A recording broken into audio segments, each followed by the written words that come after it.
Football Tailgate. It's Wednesday, March 18th as we record this show. I'm Dan Watkins. John McKechnie is here with me as always. John, we're in the middle of March, right? We're a day away from March Madness officially really beginning and tipping off here. So hopefully everybody can kind of like take a little breather from their bracket research and instead talk a little college football and find out what is going on across the country. Spring camps are in full swing. We got some interesting little nuggets coming out here across the country, but I am pumped to talk about a lot of things that we have on our agenda and rundown for today. Beware the tides of March, dude. Yeah. It's a crazy month, as we were talking about a little bit last week. The weather's unpredictable. Sports are unpredictable. It's insane. But we will try to dive into all of that. But before we do, just want to say thank you very much to you guys that are watching. Make sure you hit that subscribe button. Make sure you're subscribed to the channel if you are watching. We know that some of you that do watch are not subscribed. Let's change that. Let's hit that button. We are College Football Tailgate. You can find us on YouTube, Spotify, Apple Podcasts. Hit that follow button if you're listening on the podcast version. We are over on Twitter at CFB Tailgate 25, and you can also follow us on TikTok, where there's a lot of fun in the comments section at CFB Tailgate. All right, so with that little housekeeping note, here's what we're going to talk about today, guys. Heather Dinich from ESPN. She basically emptied out the notebook here from spring camp. Has some nice little news and nuggets from across the country here. We'll hit on a couple of those things that we found pretty interesting. We're going to do a spotlight on Texas Tech today as we continue spotlighting teams across the country. Texas Tech in the news because, well, there's a social media video that's gone viral here over the past week or so that has some in certain corners of the internet a little upset, I would say. Matt Leinart with some interesting comments about jersey retirement and unretirement. We'll talk about that. FanDuel has posted win totals for all the Power 4 teams. They have posted conference championship odds for the Big 12, the Big 10, the SEC. Want to find out if there's anything that jumps out to John on that front, and then if we have a little time at the end, if there's any little NFL draft stuff that we want to hit on too, we will touch on all of that. But let's talk about what Heather Dinich kind of is reporting and talking about and emptying out the notebook here. John, she's got a great write-up over there on ESPN.com. Head over to the College Football, NCAA Football tab, and it's right there at the top of the page. But basically, she starts off talking about Oregon. And I think this is a fascinating one. She starts talking about how basically the headline here is that the Ducks' biggest win this offseason wasn't the transfer portal. Dan Lanning tells her that there's at least 8 players who turned down NFL draft opportunities to return to Eugene for another season. That, of course, includes Dante Moore, who was projected to be like the number 2 pick in this draft. But then he probably saw that the Jets are picking second and said, yeah, I'm all set with that. We'll let Geno Smith go back to East Rutherford for another year and deal with that. So when I think about the Ducks, John, and I look at this team, right, like I still feel the same way. I really do like Dan Lanning, but I don't have him as a top 5 coach just because I need to see it in the month of January, and I need to see it in those big-time spotlight games against some of these opponents. Now, maybe this whole we left something on the table thing from last year, they can buy into that and they rally around it, but I expect the Ducks to have a great regular season once again. Probably go over 10.5 wins. I would probably take that at plus money right now. The schedule sets up nicely. They have 2 big road games at USC and at Ohio State. If they can split those, like the home schedule is very workable for them. But like, I feel the same way about Oregon, where I fully expect them to be very, very, very good, if not one of the best teams in the country in the regular season. But you got to show me it in January. Yeah, I think that's the correct take. The last 2 years, Oregon's been, some version of fantastic in the regular season. Obviously, 2024 even better. Undefeated number 1 seed going into the CFP, and then they just got the doors blown off of them by Ohio State, and they got the doors blown off of them by India. I mean, that game was over on the first play, basically against Indiana right. down here in the semifinals. So, you do feel like there's that big game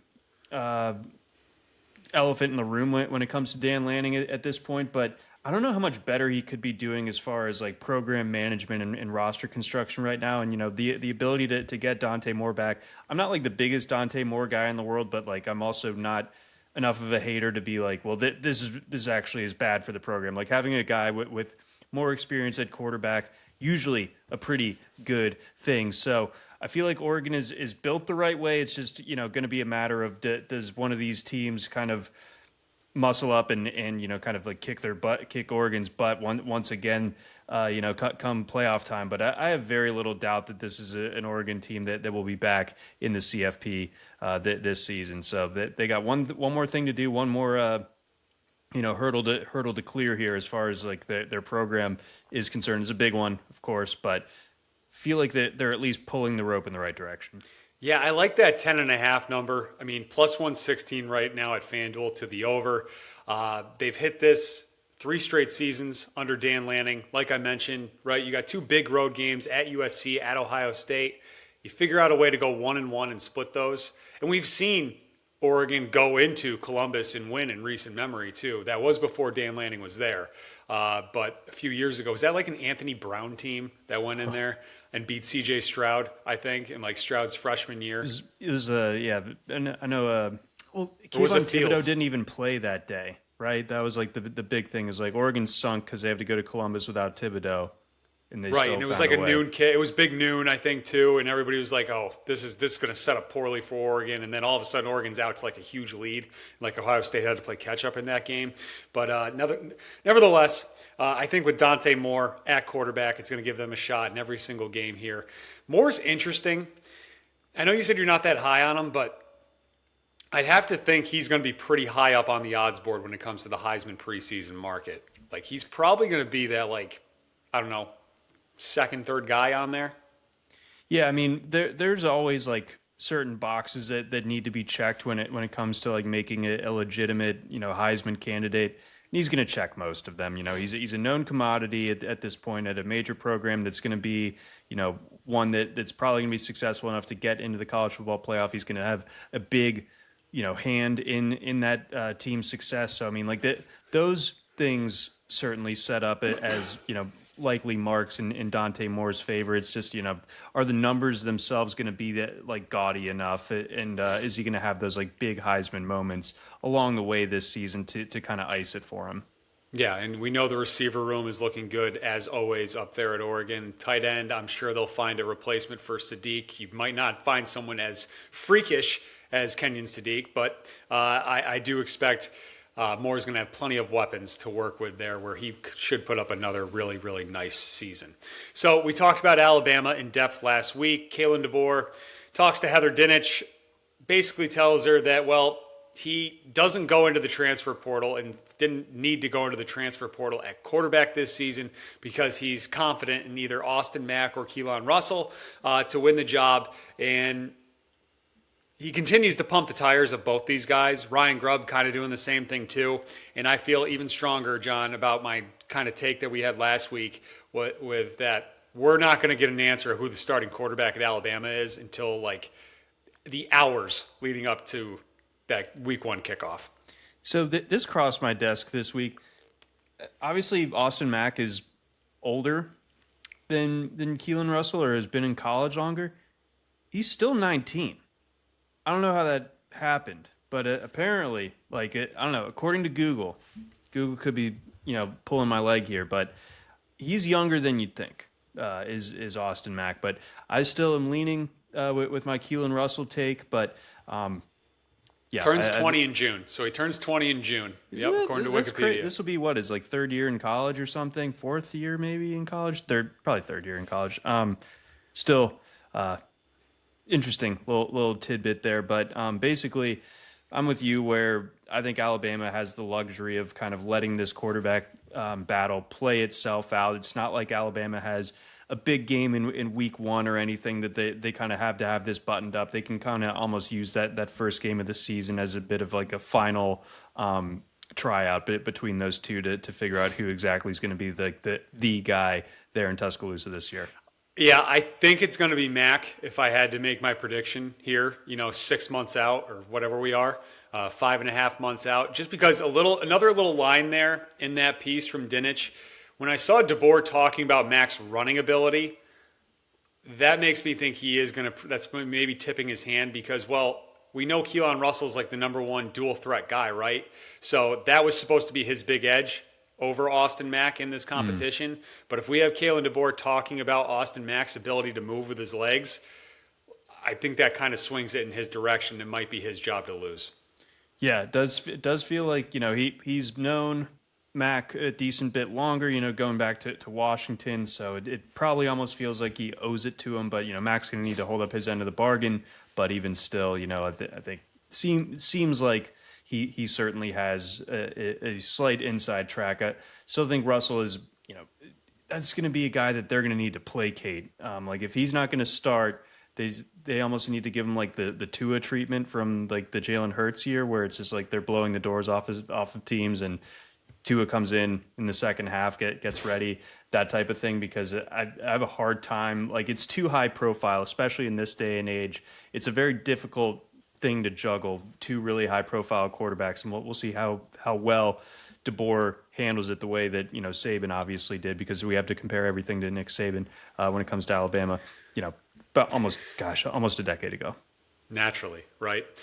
Anyways, one school that does not have a quarterback controversy or battle going into spring camp or going into the season would be the Texas Longhorns. We know that Arch Manning is entrenched as the starter there.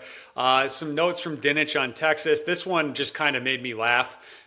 Steve Sarkisian is expecting the Longhorns offense to be much more explosive in 2026. It's just like, you think? They better. With the additions that Sark made in the portal, specifically at the skill positions, with Hollywood Smothers and Raleek Brown and Cam Coleman, bringing back Ryan Wingo to go with Arch Manning, and it feels like they've retooled that offensive line too. Like, Texas better be more explosive this season. Like, if they're not, then something's gone really, really wrong down there in Austin. Yeah, watching their offense be as stuck in the mud as it was a year ago was one of the bigger kind of frustration points of the disappointments of the entire college football season, because you knew that they had a talent advantage over pretty much everyone that they were going against. The offensive line, I think, took a bigger step back than a lot of people anticipated. You wouldn't know it based on the recruiting rankings of those guys. Like, they should have been a lot better than they were, but talent wise, there's less than no excuses here for Arch and for this Texas offense. Generally speaking, it's basically an all-star team that you're talking about when you have Cam Coleman added to a mix of Ryan Wingo, who I thought was a little bit disappointing in his own right last year, and Emmett Mosley. And then they've got this guy, the Des Bryant, an Oklahoma State Cowboy, but still a guy, I guess, that's in the scene in Austin. I guess he dropped by UT earlier this week or something. I saw him on Twitter gassing up Jermaine Bishop. So file that name away as the next kind of big time Texas wide receiver. He might be that type of freshman wide receiver, a la Jeremiah Smith a couple of years ago. That yes, it's a talent stocked and veteran laden group of receivers ahead of him, but he's still a guy that is too good to keep off the field in this case for the Longhorns. So again, keep your eye on that young man, Jermaine Bishop. All right, very good. File that away, everybody. So speaking of expectations, someone who has some pretty big expectations this year is Kalani Sitake for his quarterback, Bear Bachmeier. Heather Dinich writes that, well, he's reminding everyone that, well, a year ago, Bachmeier was just a freshman, still he was learning the offense basically throughout this entire season in 2025, and now he comes back with a full grasp of the playbook, another year older. Big expectations for Bachmeier from his head coach. Quote, "It just helped that he was able to win us a lot of games last year while he was learning. Now I'm excited to see what happens with him knowing the offense. The spring ball has already been different because he's not learning, he's refining, which is good, but that comes with a lot of expectations too." Look, I think BYU, this sets up really nicely for them to have another big-time season and be right there. And I don't think the sports books are going to be overlooking BYU the way they did and have in years past. I think they're going to get a lot of respect this year. No Texas Tech on the schedule. So I was just looking over at the Big 12 odds. Plus 750 for BYU to win the Big 12. Like, you look at this team's schedule, like, I think there's a very good chance they are playing in that championship game again. And if Bachmeier's better, maybe he has a better chance against an elite defense like Texas Tech, who we're going to dive more into in a few minutes. Yeah, I don't hate that call. The odds are certainly nice, and I think that there are certain things that you look for when you're talking about a long shot, and one of them is usually how secure is the quarterback situation. And I think in BYU's case, Bachmeier more than showed that he can run the show there in Provo. I mean, coming in kind of like a crazy situation last year at BYU, like, Retzlaff had just had the great season the year prior, and he gets booted, and it's like, okay, now we have to go with this true freshman quarterback. We know the name because there's been a million Bachmeiers in college football for like the last decade or so, and they're all named after animals. Yeah, Tiger as well, of course, and then the famous Hank. But Bear, really, I thought comported himself extremely well. I think they lose Chase Roberts from that receiving core, so that's kind of a big piece of that equation that they're going to need to replace. But I think by and large, you dodge Texas Tech during the regular season. I think that BYU is a team that should be favored and close to all of their games during the regular season this year. And I'm pretty bullish on this Cougs team in a way that we were out on them last year. We felt like they were racking up wins against a softer competition, and they were kind of carrying themselves as if they were a legit top 10, top 5 type of team. We didn't buy that. The door is open for that to be a possibility. I think more so this year for BYU.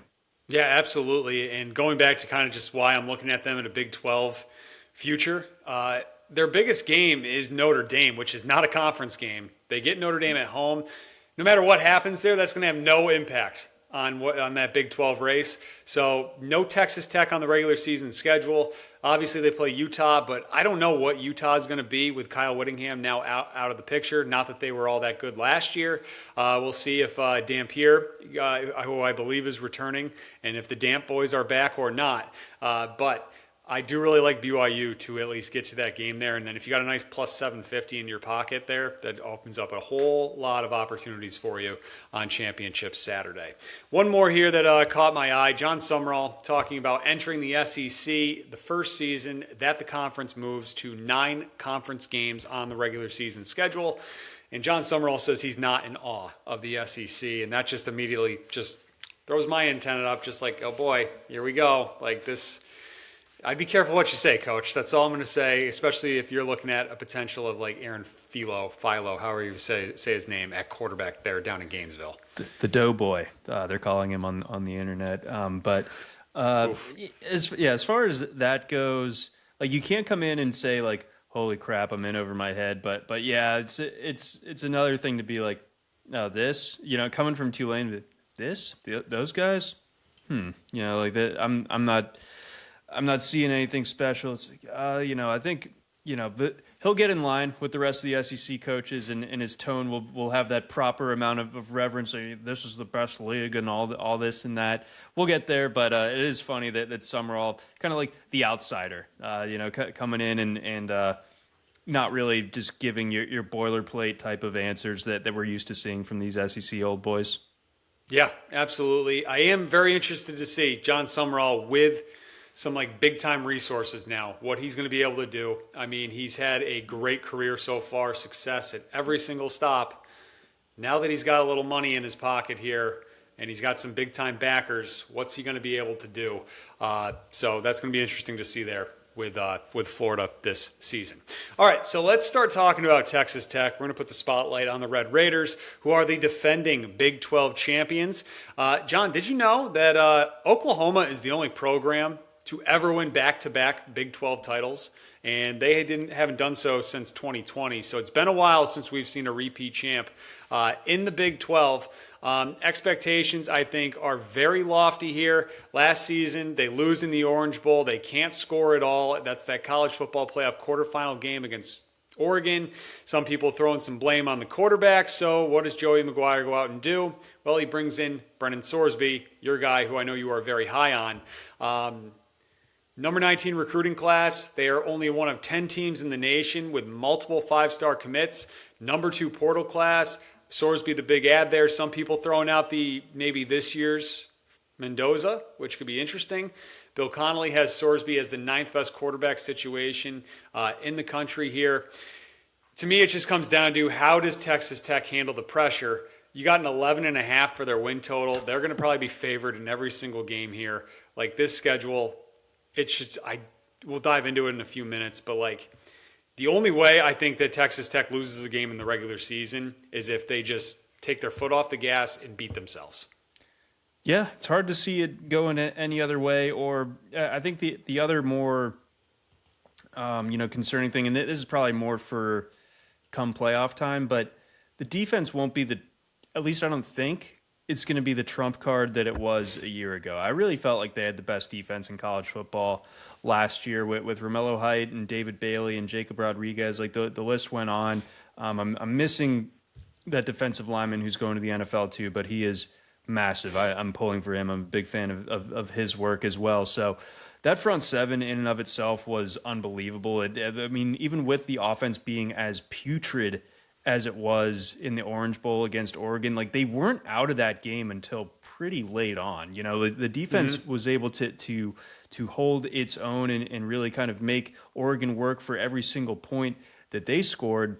So that no longer being the case, the offense is going to need to counterbalance any sort of regression that the defense has. Now, I think that we have reason to believe that it can, because you got Brendan Sorsby now in the mix, a guy who, the last couple of years at Cincinnati has been awesome. He's been, kind of one of those guys who has done the transfer portal the right way. Like he wasn't going to get his opportunity at Indiana, goes to Cincy, and makes it work. And each of these last 2 years, impressive.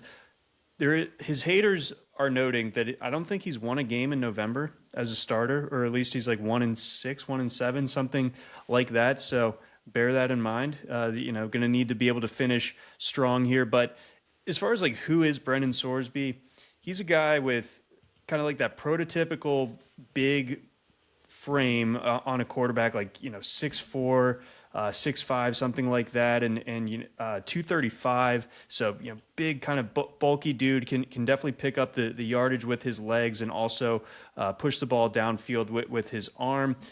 Interested to see how this group of pass catchers can gel this year. We've got like Kenny Johnson and Malcolm Simmons as their best guys. Malcolm Simmons, I think he was that really fast guy from Auburn, if I remember correctly from last year. And then that backfield should be even better. It should be even deeper. And like it was, their backfield was so crucial to their success last year on offense.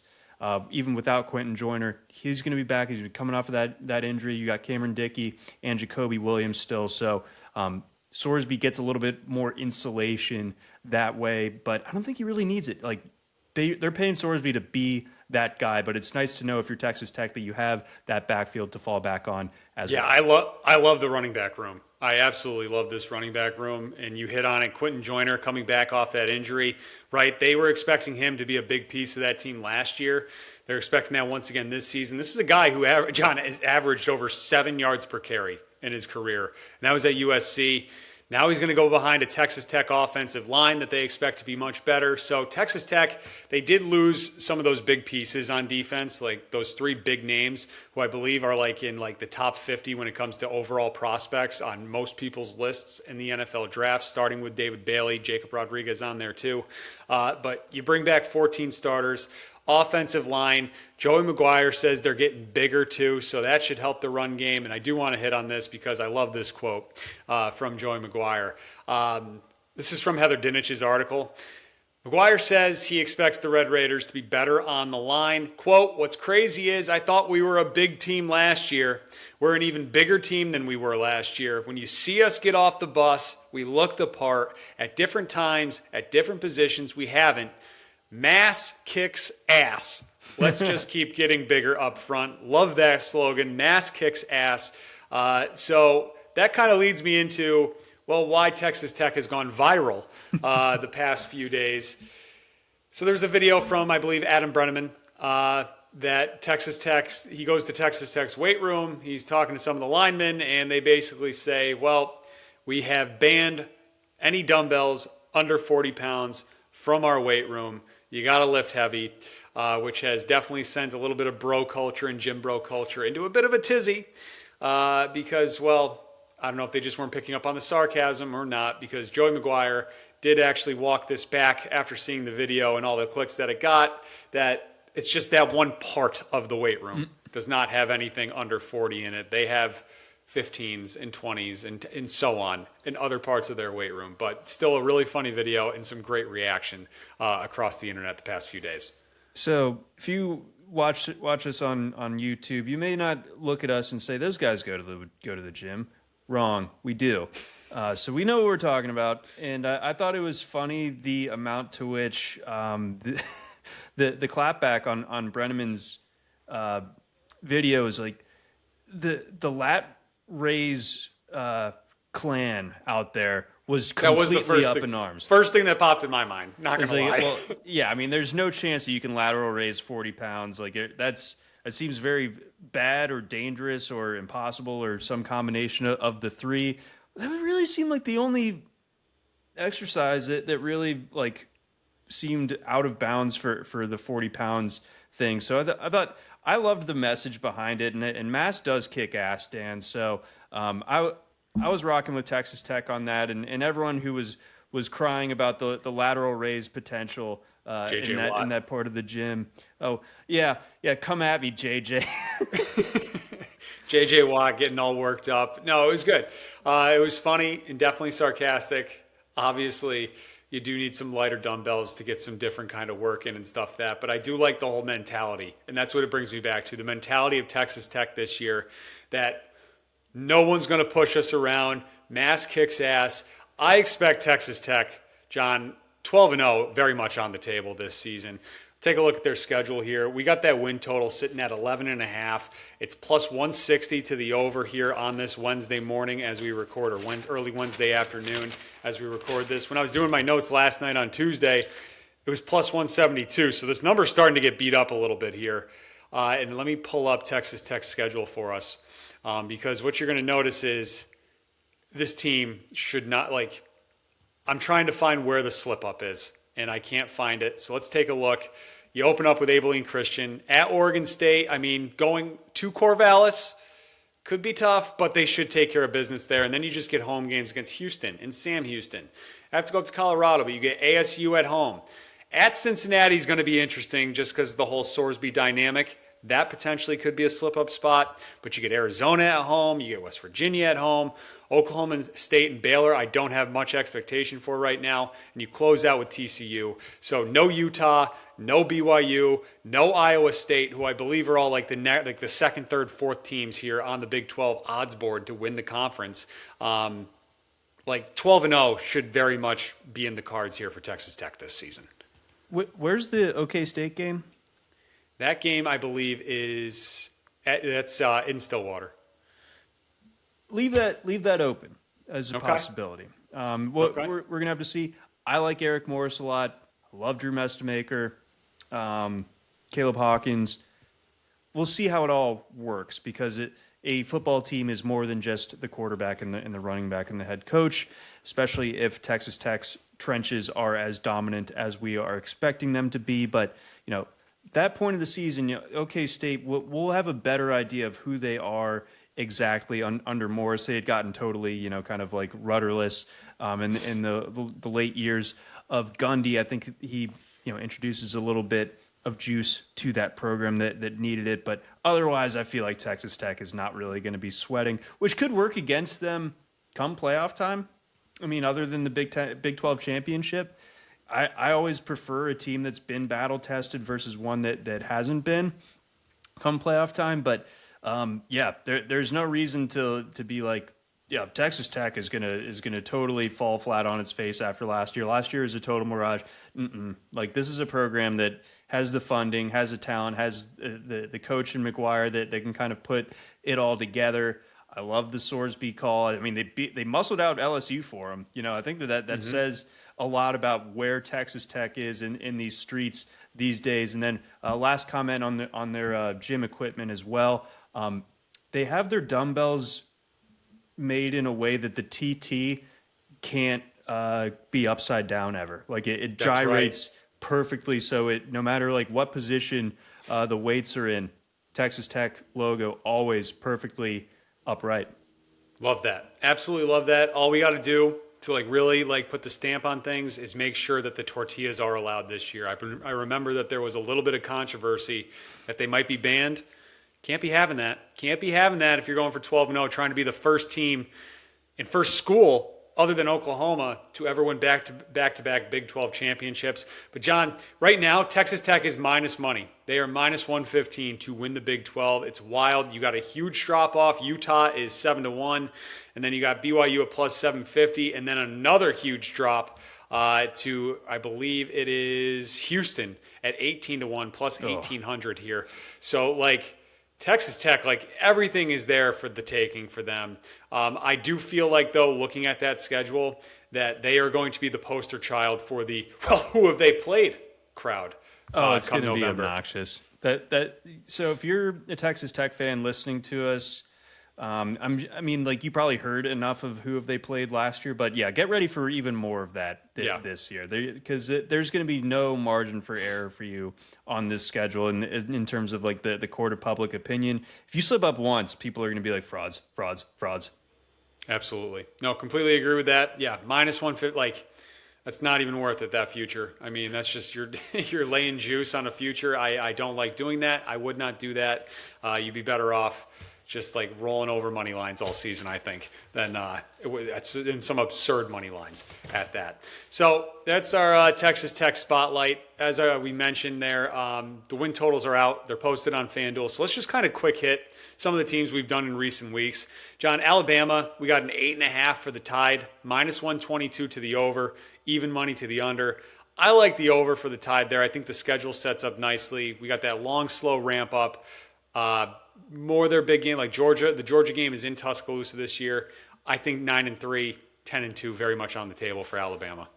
I like the over as well. I don't necessarily, a quarterback situation depending. I don't view them as a national title contender so much, but I do think that they're like a 9 or 10 win team. I don't think that 4 wins would be pretty disastrous given the talent on this team. And DeBoer, 2 years in, he's got his feet under him there in Tuscaloosa, and I think he did well last year to make it to the second round of the CFP. Bring enough back. I'd still love to see them get some semblance of a ground game that would make me feel more comfortable about this Bama team overall. But 8.5, they can get over that. Clemson's at 7.5, same odds, minus 122 to the over, even money to the under. We talked about Clemson's schedule, right? The quarterback situation a little up in the air. You got a lot of new on that coaching staff. But man, if Dabo can't get back to 8-4 here and cash this over ticket, that is, oof. That is not good. And you look at Clemson's schedule, right? Outside of that LSU game, you get your big games at home. Georgia Tech, Miami are both in Clemson. Man, they better get back to 8 wins. It's just this is one of those, I don't like to lean on history too much, but history tells us Dabo can get this team back to at least 8 wins here. I'm going under. Okay. I think Clemson, the end is nigh for this particular era, and the sands shifted really fast under Dabo Swinney's feet, and he had things going in a way that at the end of the 2010s is no one has it cooking better than Dabo Swinney right now, but things are a lot different in the year 2026, and I think we have another tough year coming for Clemson. So give me the under 7.5 here. All right, we got a 10.5 for the defending national champion Indiana Hoosiers. Minus 118 to the over, minus 104 to the under. I actually lean under here with the Hoosiers. Like, that is a tough stretch in October where you got at Nebraska, home Ohio State, at Michigan. You got that road game in Washington in November, too. Like, you got a little bit of probably natural regression coming off of a national championship season. 10-2 would still be very good. Could still very much get Indiana back in the playoff again, but it would not cash an over on this win total here. I'm going to lean under at 10.5.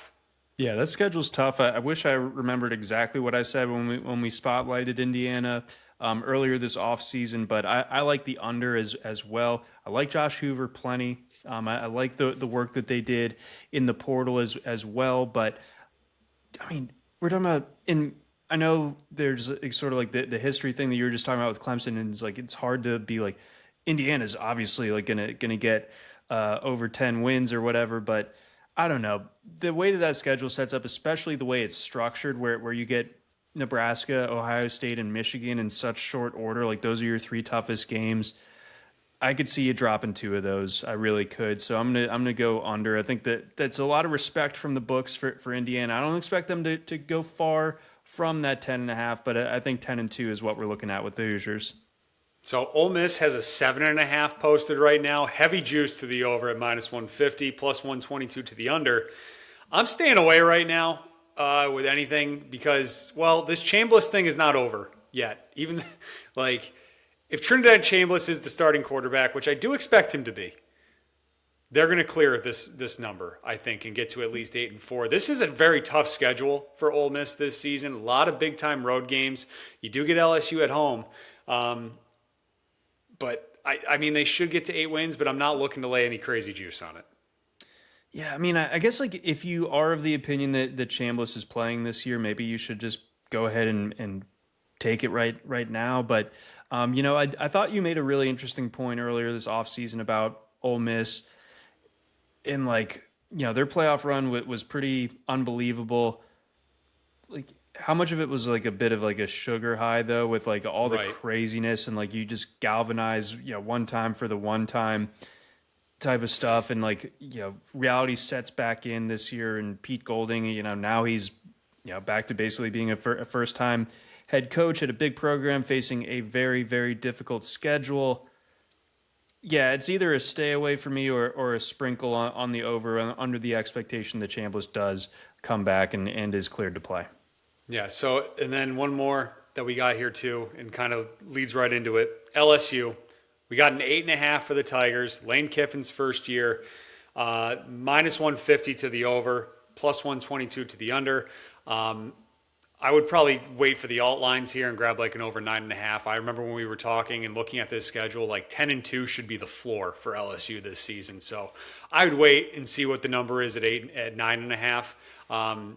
I expect this team to be very good and in the playoffs this season. So I love the over there. I'm not laying the crazy juice on 8.5. I'm going to wait, but that's how I feel about that.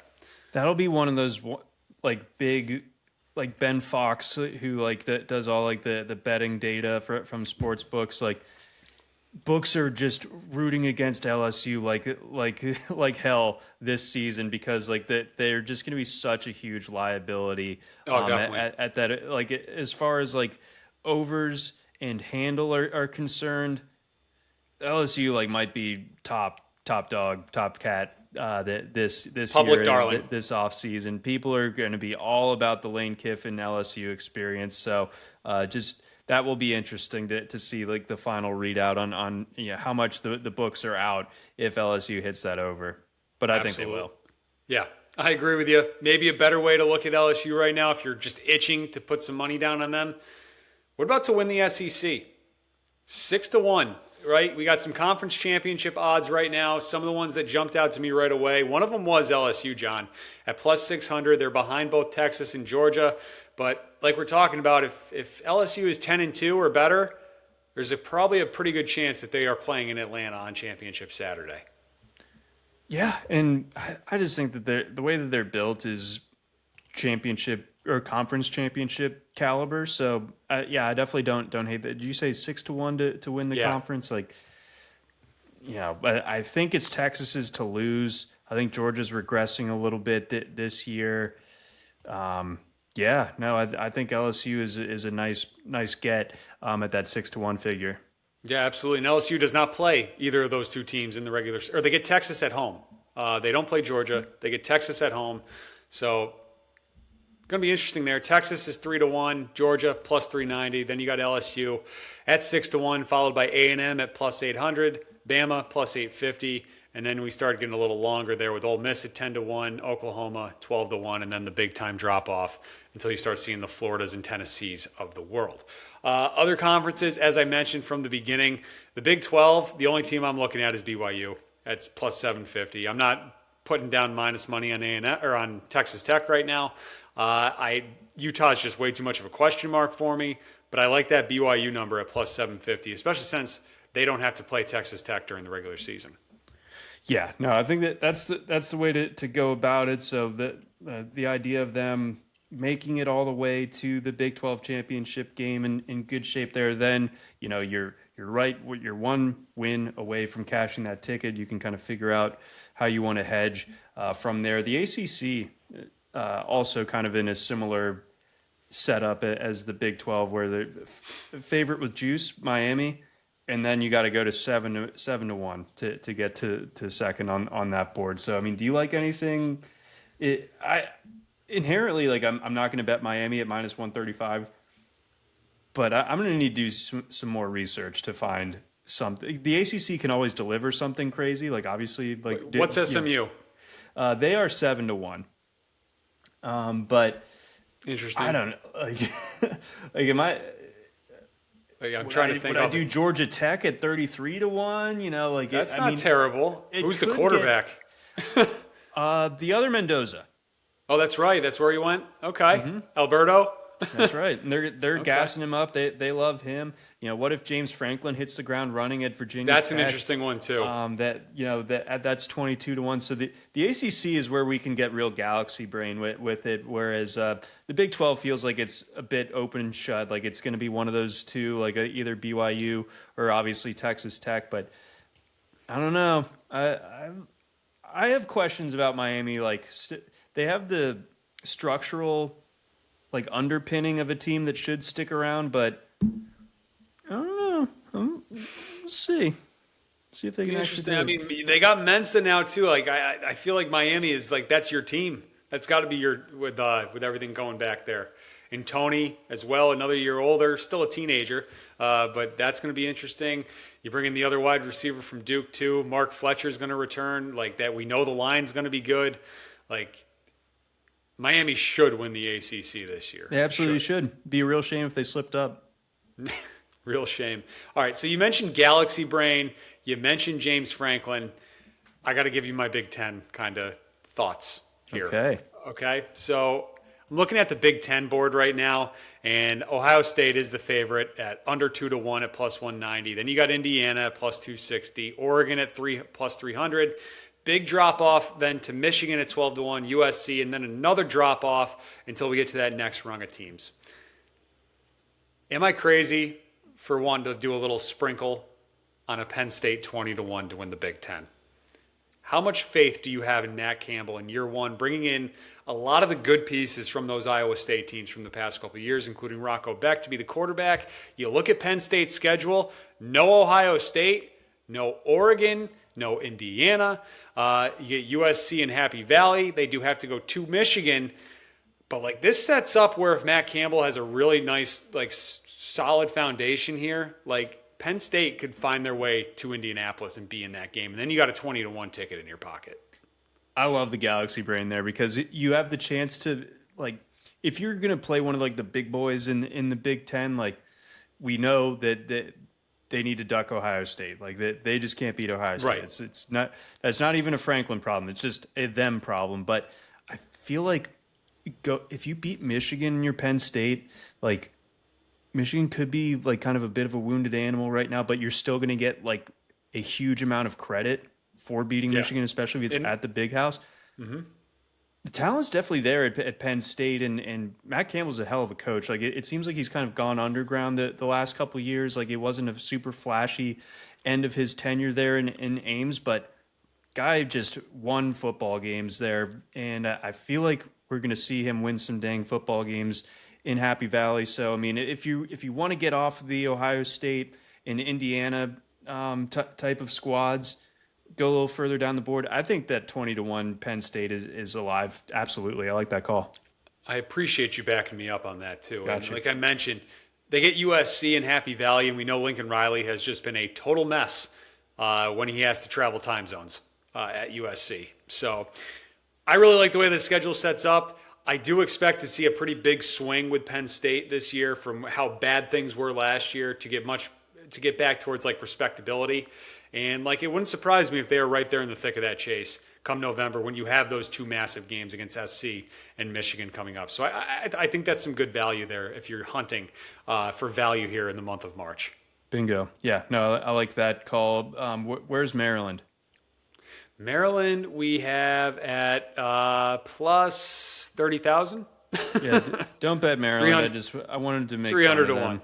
They are tied with all the cellar dwellers, Maryland, Northwestern, Purdue, Rutgers, and Michigan State are all, 300 to 1? I'm glad that the Maryland brass, bravely just decided to go with Mike Loxley for another year for reasons.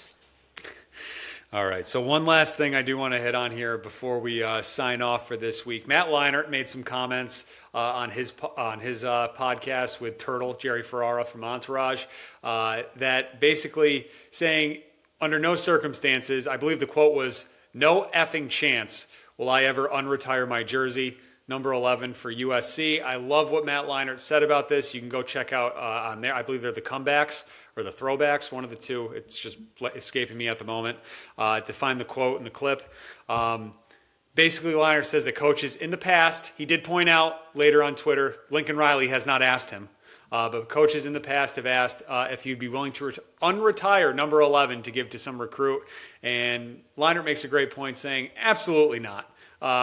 Especially in this day and age where, we get some 18-year-old could come in, wear it for a season, and then bounce? Yeah. No. Leinart says that the only person that he would ever unretire it for is his son Cole, who's at SMU right now, not even at SC, or two of his younger sons who are still in high school. If they were to go to USC, he would unretire it. I love it. A jersey's retired. It's retired for a reason. This isn't like the Peyton Manning case in Denver where they unretired 18 and they asked like the guy's family from like the 1950s or whatever it was, right? Like Matt Leinart played 2 decades ago, yeah. Heisman Trophy winner, multinational champion. No, absolutely not. Would I ever, if I was him, ever allow my jersey to be unretired? No way. So Leinart's totally right to do this, and I think the big point that you're making there that stands out to me is like these freaking kids. I think if there you go, there's the cut. These freaking kids. Seriously, like that might work. But if a recruit looked at me dead in the face and I'm Lincoln Riley or Matt Leinart and said, "I want number 11," like that's like, okay, he's out. Like, if we're not taking this, like, who the hell do you think you are, you little broccoli-haired nonsense? No, absolutely not. This is a UCLA comparison, but I think we know who Troy Aikman was talking about, where it's like, I gave a ton of money to UCLA and to get this kid, and he just leaves after a year. Like, so you want to do something like unretire a jersey, like go through all the pomp and circumstance of that, just for the pretty high likelihood based on historical numbers that he's not even going to finish his career at USC. Get lost with that. Leinart's numbers should be retired forever, unless, again, like you said, I guess if one of his kids wants it, which I guess opens like another debate about nepotism and so on and so forth. But either way, keep that jersey retired. Respect for Matt Leinart for standing on business. Yeah, so you could go the other direction because, the guy that Matt Leinart took over for, Carson Palmer, unretired his number for Jordan Addison, number 3, when Addison transferred to USC. But Addison was only there for what? Was he there for 2 years? He was a transfer from Pitt, right? So right. He's only there for a season, I want to say. Like him and Pickett were crazy at Pitt, and then he goes there and he's Caleb's guy in 2022, I guess it would have been. So, I mean, that's very chill of Palmer, but I don't think that Leinart has to be chill just because that happened. Right. No, I fall in the Leinart camp. I am Team Matt Leinart, which is something I never thought I would ever Yeah, say what in the my hell? entire life. But I am Team Matt Leinart on this one. You keep that jersey number retired. So, anyways, I think that's going to do it for us. Do you have any NFL draft thoughts this week? Nothing really crossed my desk, if you will. It seems like my guy Oscar Delp is having himself a good pro day. Georgia's pro day is today. He couldn't work out at the combine because they found a stress fracture in his foot, but apparently 3 weeks is long enough for him to be good to go. So apparently he's doing well. So keep an eye on him. If you're a team that needs a tight end on day 2, probably could do worse than my guy Oscar Delp. But that's my main draft take right now. Is he tight end too, or is Stowers like firmly entrenched as the it'd be second kind of tight end? crazy if it's not Stowers because the production, the frame, and the workout numbers were bananas all for Stowers. So Delp a little bit more of a project. Like they didn't really like have any crazy seasons at Georgia, but he's a good player. He's definitely like it. If you want to like kind of bet on some tools, he's probably like your guy on day 2. Very good. All right, well, that's going to do it for us this week. Thank you very much for watching. Hit that subscribe button. College Football Tailgate. We'll be back next week to talk a little more with you guys and spotlight some more teams here. But for John, I'm Dan. We'll talk to you later.